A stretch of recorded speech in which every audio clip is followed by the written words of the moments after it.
Capítulo 1. Os três iniciados. A filosofia hermética. Os lábios da sabedoria estão fechados, exceto aos ouvidos do entendimento. O Caibalion. Do Velho Egito saíram os preceitos fundamentais, esotéricos e ocultos que tão fortemente têm influenciado as filosofias de todas as raças, nações e povos por vários milhares de anos. O Egito, a terra das pirâmides e da esfinge, foi a pátria da sabedoria secreta e dos ensinamentos místicos. Todas as nações receberam dele a doutrina secreta. A Índia, a Pérsia, a Caldeia, a Média, a China, o Japão, a Assíria, a antiga Grécia e Roma e outros países antigos aproveitaram lautamente dos fatos do conhecimento que os hierofantes e mestres da terra de Ísis tão francamente ministravam aos que estavam preparados para participar da grande abundância de preceitos místicos e ocultos que as mentes superiores deste antigo país tinham continuamente condensado. No Antigo Egito, viveram os grandes adeptos e mestres que nunca foram avantajados e raras vezes foram igualados nos séculos que se passaram desde o tempo de grande Hermes. No Egito, estava estabelecida a maior loja dos místicos. Pela porta dos seus templos entraram os neófitos, que mais tarde, como hierofantes, adeptos e mestres, se espalharam por todas as partes da terra, levando consigo o precioso conhecimento que possuíam, ansiosos e desejosos de ensiná-los àqueles que estivessem preparados para recebê-lo.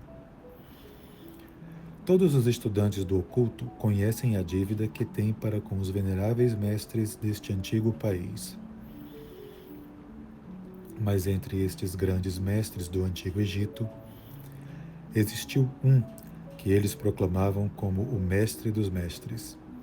Este homem, se é que foi verdadeiramente um homem, viveu no Egito na mais remota antiguidade. Ele foi conhecido sob o nome de Hermes Trimegisto. Foi o pai da ciência oculta, o fundador da astrologia, o descobridor da alquimia. Os detalhes da sua vida se perderam devido ao imenso espaço de tempo, que é de milhares de anos. E apesar de muitos países antigos disputarem entre si a honra de ter sido a sua pátria, a data de sua existência no Egito, na sua última encarnação neste planeta, não é conhecida agora, mas foi fixada nos primeiros tempos das mais remotas dinastias do Egito, muito tempo antes do tempo de Moisés. As maiores autoridades consideram-no como contemporâneo de Abraão, e algumas tradições judaicas consideram claramente que Abraão adquiriu uma parte do seu conhecimento místico do próprio Hermes. Depois de ter passado muitos anos da sua partida deste plano de existência, a tradição afirma que viveu 200 anos, a tradição afirma que viveu 300 anos. Os egípcios deificaram Hermes e fizeram dele um dos seus deuses sob o nome de Thoth. Anos depois, os povos da antiga Grécia também o deificaram com o nome de Hermes, o deus da sabedoria. Os egípcios reverenciaram por muitos séculos a sua memória, denominando-o o mensageiro dos deuses e ajuntando-lhe como distintivo o seu antigo título Trimegisto, que significa o 3 vezes grande, o grande entre os grandes. Em todos os países antigos, o nome de Hermes Trimegisto foi reverenciado, sendo este nome considerado como sinônimo de fonte de sabedoria. Ainda em nossos dias, empregamos o termo hermético no sentido de secreto, fechado de tal maneira que nada escapa, etc., pela razão que os discípulos de Hermes sempre observaram o princípio do segredo nos seus preceitos. Eles ignoravam aquele não lançar as pérolas aos porcos, mas conservavam o preceito de dar leite às crianças e carne aos homens feitos, máximas que são familiares a todos os leitores das escrituras cristãs, mas que já eram usadas pelos egípcios muitos séculos antes da era cristã. Os preceitos herméticos estão espalhados em todos os países e em todas as religiões, mas não pertencem a nenhuma seita religiosa particular. Isso acontece por causa das advertências feitas pelos antigos instrutores com o fim de evitar que a doutrina secreta fosse cristalizada em um credo. A sabedoria desta precaução é clara para todos os estudantes de história. O antigo ocultismo da Índia e da Pérsia degenerou-se e se perdeu completamente porque seus instrutores tornaram-se padres e misturaram a teologia com a filosofia, vindo a ser, por consequência, o ocultismo da Índia e da Pérsia, gradualmente perdido no meio das massas de religiões, superstições, cultos, credos e deuses. O mesmo aconteceu com a antiga Grécia e Roma, e também com os preceitos herméticos dos gnósticos e cristãos primitivos, que se perderam no tempo de Constantino, e que sufocaram a filosofia com o manto da teologia, fazendo assim a Igreja perder aquilo que era sua verdadeira essência e espírito, e andar às cegas durante vários séculos antes de tomar o seu verdadeiro caminho. Porque todos os bons observadores deste 20º século dizem que a Igreja está lutando para voltar aos seus antigos ensinamentos místicos. Apesar de tudo isso, sempre existiram algumas almas fiéis que mantiveram viva a chama, alimentando-a cuidadosamente e não deixando a sua luz se extinguir. E graças a esses firmes corações e intrépidas mentes, temos ainda conosco a verdade, mas a maior parte dessa não se acha nos livros. Tem sido transmitida de mestre a discípulo, de iniciado a hierofante, dos lábios aos ouvidos. Ainda que esteja escrita em toda parte, foi propositalmente velada com termos de alquimia e astrologia, de modo que só os que possuem a chave podem a ler bem. Isto era necessário para evitar as perseguições dos teólogos da Idade Média, que combatiam a doutrina secreta a ferro, fogo, pelourinho, forca e cruz. Ainda atualmente, só encontramos alguns valiosos livros de filosofia hermética, apesar das numerosas referências feitas a ela nos vários livros escritos sobre diversas fases do ocultismo.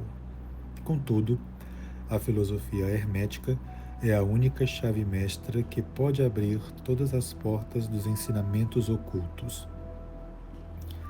Nos primeiros tempos, existiu uma compilação de certas doutrinas básicas do hermetismo, transmitida de mestre a discípulo, a qual era conhecida sob o nome de Kybalion, cuja significação exata se perdeu durante vários séculos.